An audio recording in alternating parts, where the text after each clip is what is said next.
ဖိုးရှိတုန်းကတာယာလှပတဲ့ကြေးရွာလေးတရွာမှာဖိုးမောင်လို့ခေါ်တဲ့လယ်သမားလေးတယောက်ရှိတယ်။သူဟာယူသားပြီးစူးစမ်းပေမဲ့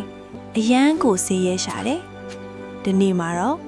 သူဟာလေကွင်းထဲမှာလှပပြီးထူးခြားတဲ့အဖြူရောင်ငန်းမလေးကူစီကိုတွေ့ရှိခဲ့ပြီးအိမ်ကိုခေါ်လာခဲ့ပါတယ်။နောက်တစ်နေ့မနက်မှာတော့ဖိုးမောင်ဟာအံ့ဩလို့မျက်လုံးတွေတောင်ဖြူးသွားရတယ်။ကူစီရဲ့အတိုက်ထဲမှာတောက်ပါနေတဲ့ရွှေဥစစ်တူရှိနေလို့ပါ။ဖိုးမောင်ဟာဝမ်းသာအားရနဲ့ရွှေဥကိုကောက်ယူလိုက်ပြီးဒါဟာသူ့ဘဝအတွက်နမိတ်ကောင်းတစ်ခုပဲလို့ယုံကြည်လိုက်ပါတယ်။နေ့တိုင်းဂူစီကရွှေဥတူစီဥပေတယ်။ဖိုးမောင်ဟာတဖြည်းဖြည်းနဲ့ချမ်းသာလာပြီးအရင်ကထက်ပိုကောင်းတဲ့ပိုးလုံးကြီးတွေအင်းကြီးတွေကိုဝစ်စင်နိုင်လာပါတယ်။သူ့ရဲ့အိမ်လေးဟာလည်းအဖိုးတန်ပစ္စည်းတွေနဲ့ပြည့်ညတ်လာပေမဲ့ဖိုးမောင်စိတ်ထဲမှာတော့တခုခုလိုအပ်နေတယ်လို့ခံစားနေရပါတယ်။တနေ့မှာရွှေဥတူပဲလား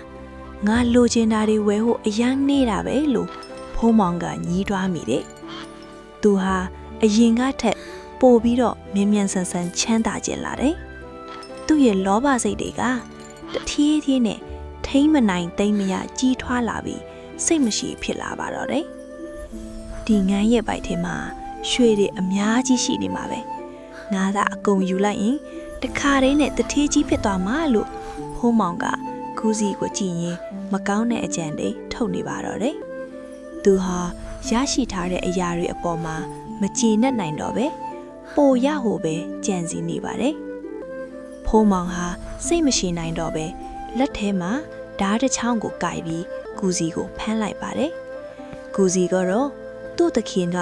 သူ့ကိုအစာကျွေးမယ်ဒါမှမဟုတ်ချစ်လို့ဖမ်းတဲ့အထင်နဲ့ငင်လေးနေရှာတယ်။ဖိုးမောင်မျက်နှာမှာတော့လောဘစိတ်တွေဖုံးလွှဲနေပါတယ်။ဖိုးမောင်ဟာကူစီကိုတတ်ပြီးဘိုက်ကိုခွဲကြည့်လိုက်ပါတယ်။ဒါပေမဲ့သူ့ထင်တယ်လို့ရွှေဥတွေတပုံတပင်ရှိမနေပါဘူး။တခြားတာမန်ငန်းဒီလိုပဲဘာရွှေမှမရှိတာကိုတွေးလိုက်ရတဲ့အခါဖိုးမောင်ဟာ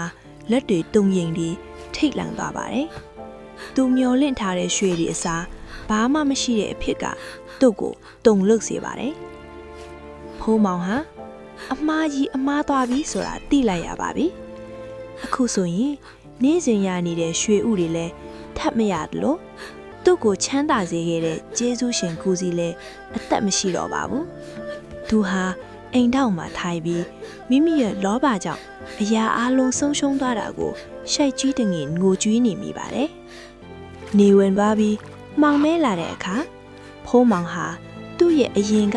ဆေးရဲပေမဲ့ပျော်ရွှင်ခဲ့တဲ့ဘဝကိုပြန်တွေးမိတယ်။အလိုကြီးခဲ့တဲ့အတွက်ရရှိထားတဲ့အဖိုးတန်ကျေးဇူးရှင်ကိုပါဆုံးရှုံးလိုက်ရတာကိုသူအယမ်းနောင်တရနေရှာတယ်။ငါရဲ့လောဘကငါ့ကိုအရာအလုံးဆုံးရှုံးစေခဲ့ပြီလို့သူညည်းတွားနေပါတယ်။ဖိုးမောင်ဟာသင်ခန်းစာတစ်ခုကိုကောင်းကောင်းကြီးရသွားပါပြီ။အလိုကြီးရဲ့အရာနဲ့တက်တယ်ဆိုတဲ့စကားပုံအတိုင်းလောဘကြောင့်ဘာမှမကြံတော့တဲ့ဖိုးမောင်ဟာအရင်လိုပဲရိုးရိုးသားသားစူးစမ်းပြီးပြန်လေအလုတ်လုတ်ဖို့ဆုံးဖြတ်လိုက်ပါတော့တယ်။သူဟာနောင်တတွေကိုခွန်အားအဖြစ်ပြောင်းပြီးဘဝတစ်ကိုပြန်စားဖို့ပြင်ဆင်လိုက်ပါတယ်။